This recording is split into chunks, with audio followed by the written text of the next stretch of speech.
Welcome students, बिस्मिल्लाहिर्रहमानिर्रहीम। और today's topic is the mill on the floss में जो नॉवलिस्ट है ना George Eliot as an autobiographical novel. Autobiographical कहते हैं जिसमें जो राइटर होता है या नॉवलिस्ट होता है या जो कोई भी राइटर है ना, वो अपनी लाइफ के बारे में लिखता है या फिर अपने ऑब्जर्वेशन जो कि उसने अपनी आंखों से देखे होते हैं ना, जिसे कहते हैं ना आप बीती, उस तरह से लिखता है, तो उसे ऑटोबायोग्राफिकल कहा जाता है।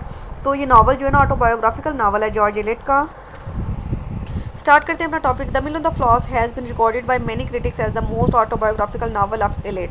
अब मिल ऑन द फ्लॉस जो है इसे एटीएस की कह रही हूँ, जॉर्ज इलियट के नावल्स में से बहुत ही ज़्यादा अहम और ऑटोबायोग्राफिकल नावल कहा जाता है। They argue that the heroine of the novel Maggie Tulliver is in fact the fictional ego of George Eliot Mary Ann Evans. W और Nicoll goes to the extent of saying. अब क्या है कि कुछ लोग ये कहते हैं कि जिसमें जो मैगी टुलिवर का करैक्टर है ना वो खुद है जो है जॉर्ज इलियट का करैक्टर है, लेकिन ऐसा नहीं है। अब डब्ल्यू और Nicoll goes to the extent of saying, अब डब्ल्यू और निकोल वो भी एक क्रिटिक है, वो तो हद पार कर देता है ये कहते हुए, so long as George Eliot is read, wise readers will turn to the Mill on the Floss as the best, the truest and the most authoritative account of her own complex character। कि वो ये कहते हैं कि George Eliot को जितना भी यानी वो लोग जो है ना वो इंटरेस्ट के साथ पढ़ते हैं तो ये बहुत ही बेस्ट नावल है और इसमें जो है ना वो उसका अपना करैक्टर जो है ना वो उसने रिप्रेजेंट किया। Similarly for Lewis drawing a close parallel between Maggie and George Eliot remarked, the Maggie is essentially identical with the young Mary and events we all know. कि मैगी जो है ना ये उसका उसी का नाम है मैरी एन वेनस। तो क्या वो कहते हैं कि उसी के करैक्टर की जो है ना वो तस्वीर कशी की गई है। Yet the novel can not be termed as an autobiography in the strict sense, लेकिन इस नावल को रियल सेंस में हम ऑटोबायोग्राफी नहीं कह सकते strict sense of the term, for it does not project the life of the author in its entirely, क्योंकि इसमें कम्प्लीटली उसकी लाइफ जो है वो नहीं बयान की गई, इसमें जो है कंप्लीट उसकी लाइफ के ग्लिम्स जो है वो नहीं दिए गए। We may find the life of the protagonist Maggie coinciding in some respects with that of Eliot, कि उसकी ज़िंदगी के कुछ पहलू जो है ना मैगी के प्रोटोगनिस्ट की ज़िंदगी के कुछ पहलू जो है ना वो इलियट की लाइफ से मिलते हैं। But this is not sufficient to call the novel wholly autobiographical as F R Leavis believes. अब जैसा कि एफ आर लिविस का कहना है ना उस तरह से इसको ऑटोबायोग्राफिकल नावल कहना जो है वो गलत होगा। The fact is that this identification is sound in ideas than in physical aspects, कि सिर्फ आइडियाज़ में जो है ना वो थोड़ी बहुत रिसेम्बलेंस पाई जाती है, लेकिन फिजिकल एस्पेक्ट्स में ये चीज़ जो है बिल्कुल डिफरेंट है। The glimpse of Eliot's early life can be found in the jubilant, exciting and thrilling childhood of the Maggie in the company of her brother Tom। अब क्या है कि इलियट्स की अर्ली लाइफ जो थी ना वो भी कुछ इसी तरह की थी कि बहुत ही जो था ना मज़ेदार साथ जो था ना जो शीला बचपन था और अपने भाई के जो है ना टॉम के साथ रहा करती थी। Tom to some critics is the image of Eliot's brother Isaac. अब कुछ क्रिटिक्स ये कहते हैं कि जो टॉम का करैक्टर है ना वो उसका जो जॉर्ज इलियट का भाई आइजक है ना उसके करैक्टर को उसने लिया हुआ। Mr Tulliver has borrowed much from her father Robert Evans. अब कुछ कहते हैं कि मिस्टर टुलिवर का करैक्टर जो है ना उसके अब्बू जो थे ना वो रियल जिनका नाम रॉबर्ट इवेंट्स था, तो ये उनका करैक्टर है। Like Maggie Eliot too was an unmanageable child who often because became the butt of criticism. अब मैगी की तरह जो इलियट थी ना वो भी इसी तरह की जो बच्ची थी जो कि जिस पे लोग हर वक्त डांट डपट करते थे या क्रिटिसिज्म करते थे due to her carelessness in dress and address, के तुम्हें पहनना नहीं आता, तुम्हें बैठना नहीं आता, तुम्हें बोलना नहीं आता। Just like Maggie Eliot also had an adventure with gypsies. अब इलियट की तरह जो है ना मैगी ने भी जो है ये गैप्सीज का एडवेंचर सफ़र किया होता है। In the delineation of Lucy's character, जब वो लूसी के करैक्टर को बयान करती है, she remembered her own sister Christiana who contrary to Eliot. अब क्या है कि तो लूसी के करैक्टर में वो अपनी बहन को याद करती है जो कि इलियट के करैक्टर का बिल्कुल बरक्स होती है। वाज नीट एंड प्रीटी, जो बहुत ही साफ़ सुथरी सी बहुत ही नफीस सी लड़की होती है। This resemblance is sound in nature of habits liking and disliking of Maggie and Eliot. तो ये रिसेम्बलेंस जो है ना वो नेचर में भी पाई जाती है, आदात में भी पाई जाती है, पसंद नापसंद में भी पाई जाती है मैगी के और इलियट की। However the only sound incidental and identification between Maggie and Eliot is in respect of Stephen Maggie affair. अब क्या है कि उन दोनों के करैक्टर में जो सेम चीज़ पाई जाती है ना वो उनका अफेयर है। Just as Maggie had a scandal with Stephen. अब मैगी का जो वो स्कैंडल बनता है, जो लव अफेयर होता है, वो स्टीफन के साथ होता है। Eliot had the same with Lewes with whom she kept living for 24 years without having any regular marriage.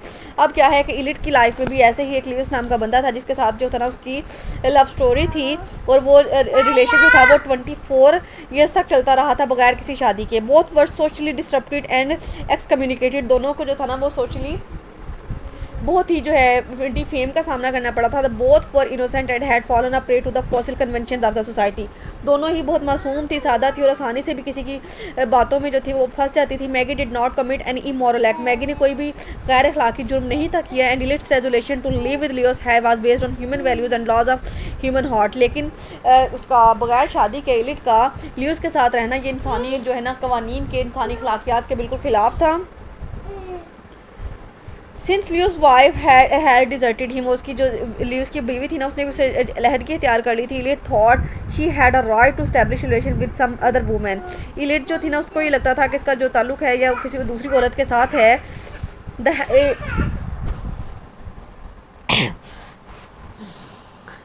The scandals of both Eliot and Maggie led to their alienation from their brothers Isaac and Tom respectively. अब दोनों के जो scandals थे, दोनों के जो love affair थे ना, उन्होंने उसके भाइयों से उनको जुदा कर दिया था। मतलब मैगी जो थी, मैगी को टॉम ने घर से निकाल दिया था और इसी तरह से इलिट को उसके भाई आइजैक ने। Eliot lived with Lewes till his death whereas Maggie was made to renounce Stephen. अब क्या है, अब इलिट जो थी ना वो अपनी मौत तक जो थी वो लियोस के साथ ही रही थी। लेकिन जो मैगी थी ना, मैगी ने उसे लहदगी तैयार कर ली थी। Her love and met an accidental death, और उसके साथ एक हादसाती मौत वाक़या हो गई थी एक फ्लड में। But this involves Eliot's moral scheme. लेकिन इसमें जो है इलिट्स की मॉरल स्कीम का पता चलता है। तो she has a scandalous life with Leos. हमें पता चल गया कि उसकी जो है ना एक बहुत ही बदनाम उसने ज़िंदगी गुजारी है लियोस के साथ। या she never approved of such a life and she punished her women for even the slightest moral lapse.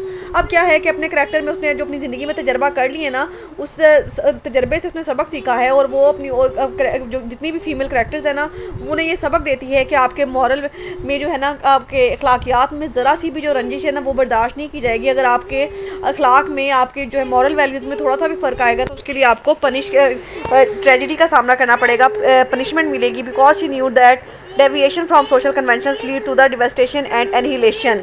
क्योंकि वो अच्छी तरह ये जान चुकी थी कि अगर आप किसी भी सोशल कन्वेंशंस को जो है डिसोबे करेंगे या फिर उनको लिमिट्स को क्रॉस करेंगे तो आपको बहुत सी मुश्किलात का, बहुत सी डिस्ट्रक्शंस का सामना करना पड़ेगा। When one meets social death one dies for ever. कि एक दफ़ा अगर किसी की एक तो होती है ना, एक तो मौत होती है, एक होती है सोशल डेथ, मतलब मुआशरे की नज़र में मर जाता है। मुआशरा जो है उसको जो है वो इंसान नहीं समझता या फिर अपने जो है ना उसके सारे हुकूक छीन लिए जाते हैं मुआशरती। तो ये एक सोशल डेथ कहलाती है। और इलीट ने जो है ना ये ज़िंदगी गुजारी होती है, इसलिए उसको ज़्यादा अच्छा तजर्बा होता है। Then Maggie spiritual conflicts are identical with the date of Eliot. अब मैगी के जो रूहानी कन्फ्लिक्ट है ना वो बिल्कुल जो है इलिट जैसे हैं। George Eliot externalise her mental trauma by transmitting it to Maggie. अब जॉर्ज इलिट ने उसके जो अपनी मेंटल फीलिंग्स थी या थॉट्स थी ना वो मैगी के करैक्टर के जरिए इंट्रोड्यूस करवाई हैं। Eliot too like Maggie was torn between duty and desire. वो मैगी की तरह इलिट भी जो थी ना वो ड्यूटी और डिज़ायर में फंसी हुई थी, बिटवीन डाउट एंड बिलीफ, शक में और यकीन में। Eliot was not dogmatic because orthodox Christian beliefs did not satisfy her inquisitive nature. अब क्या है कि वो किसी मज़हब पे भी यकीन नहीं थी रखती, क्योंकि जो वो उनके जो क्रिश्चियनिटी के जो अकायद थे ना वो उसकी जो उसके जो ईमान के पे ना पूरे नहीं थे उतरते, उसको सेटिस्फाई नहीं थे कर पाई। She wanted to analyse everything on the basis of intellect. वो हर चीज़ को समझ बूझ के लेवल पे जो थी ना वो उसको परखना चाहती थी। On the other hand she had a profound sense of the immanence of God. इसके अलावा उसमें जो थी ना गॉड के उनको समझने की या गॉड के लिए बहुत अच्छे एहसासात थे। This gave rise to the strong spiritual conflict in her mind with led to her agnosticism, but she was not agnostic. In fact, she never reached the certitude of belief. अब ये क्या है कि वो कुछ लोग कहते हैं कि वो जो है ना बिल्कुल लादीनी थी, मतलब उसको किसी मज़हब पे यकीन नहीं था। लेकिन ये कहना जो है बिल्कुल गलत होगा, मतलब कि वो उसमें यानी उसके अकायद थे, लेकिन ज़्यादा वो चीज़ें जो थी ना वो इंटेलेक्ट के बेस पे, रैशनलिज्म के बेस पे जो थी ना वो परखा करती थी। Maggie too underwent the throes of this spiritual conflict. Maggie को भी यही रूहानी जो थे मसाइल का कन्फ्लिक्ट का सामना था। She was torn between duty and desire. वो भी ड्यूटी और डिज़ायर के दरमियान में फंसी हुई थी। She loved Stephen passionately but at the same time she was morally bound by her duties toward Philip and Lucy. अब क्या है कि वो स्टीफन से मोहब्बत करती थी, लेकिन उसको फिर भी जो था अपनी फैमिली के साथ लॉयल रहना पड़ रहा था। और वो फिलिप और लूसी की खातिर जो है ना वो अपनी ड्यूटी को ज़्यादा प्रेफरेंस देती है। This conflict ultimately claims her life. और ये जो कन्फ्लिक्ट होता है ना ये उसकी ज़िंदगी को बर्बाद कर देता है। Maggi was an imaginative and sensuous girl.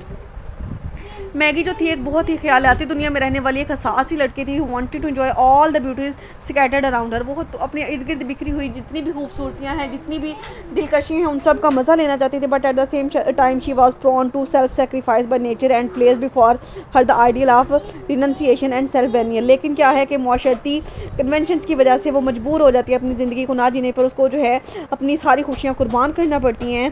When she had to choose between a life passionate love and Stephen and her duty to her family and the position she choose the latter. अब क्या है कि वो उसकी जो अपनी family को लेकर रिस्पॉन्सिबिलिटीज़ होती हैं ना, वो उसको ज़्यादा प्रेफरेंस देती है और अपने जज्बात को, अपनी मोहब्बत को जो है वो छोड़ देती है।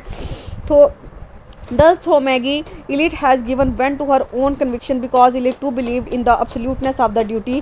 कि अब Elite ने जो है ना यहाँ पे भी अपने ही करेक्टर की जो एक क्वालिटी है ना वो मैगी के ज़रिए इंट्रोड्यूस करवाई है, क्योंकि वो भी ड्यूटी को ज़्यादा प्रेफरेंस उसने दी थी जब उसके पास दो चॉइसेस थी, ड्यूटी और डिज़ायर में, और मैगी ने भी ड्यूटी को ही चूज़ किया था। Elite denounce self dominance and the Maggi was self sacrificing. Elite जो थी ना वो सेल्फ डोमिनेंस थी, लेकिन मैगी जो थी उसने खुद को जो था कुर्बान कर दिया था। The environment in which both Maggi and Elite were born was not conducive for their intellectual satisfaction. अब दोनों मैगी भी और एलिट भी दोनों की जिस माहौल में परवरिश हुई है ना, वो उनके लिए सेटिस्फैक्ट्री नहीं था। मतलब वो दोनों जो थी वो चाहती थी कि उनको कोई अच्छा घर मिले, अच्छे पेरेंट्स मिले, जहाँ पे उनकी सारी डिज़ायर्स की फुलफिलमेंट हो। Both were ahead of their time, दोनों अपने जो थी ना ज़िंदगी से तंग थी। Let's intellectual potentialities were too much for the environment around her to develop them. अब उनके इर्द गिर्द जितनी भी यानी वो हालात थे ना वो उनके लिए वो उनसे भागना चाहती थी। Similarly Maggie's potentialities weakened the discouraging circumstances, और मैगी की यही कमज़ोरियाँ जो थी ना उसको बुरे हालात में ले जाती हैं। She had thirst for knowledge but poverty never gave her way to progress. मतलब वो इल्म हासिल करना चाहती थी लेकिन उस हालात ऐसे थे कि वो तरक्की नहीं कर सकी। The mental acuteness, the clinging affectionateness, the ambitious nature, the thirst for knowledge, the love of music, etc. are the traits of Maggie in which the speak the very soul of Elite। कि उसके characters की ये जो characteristics हैं ना ये सारी elite के भी हैं। तो हम ये कह सकते हैं कि कुछ हद तक जो हैं वो टी.एस. इलिट ने जो है ना अपनी करेक्टरिस्टिक्स जो है वो मैगी के ज़रिए इंट्रोड्यूस करवाई हैं, लेकिन इसको 100% ऑटोबायोग्राफिकल नावल कहना जो है ना वो गलत होगा। As the identification is predominantly in thoughts, convictions, etc., the critics prefer to call the novel a spiritual autobiography through which we can peep into the very soul of the Mary Ann Evans। ये जो है ना George elite का ही नाम है कि उसके ज़रिए हमें उसके करैक्टर की, जॉर्ज इलिट के करैक्टर की, मैरी एन इवेंस के करैक्टर की जो है ना बहुत ही चीज़ों का, बहुत ही वो रियलिटीज़ का पता चला है। लेकिन वो ये प्योरली ऑटोबायोग्राफिकल नावल नहीं है, मतलब प्योरली उसकी अपनी लाइफ की कहानी नहीं है।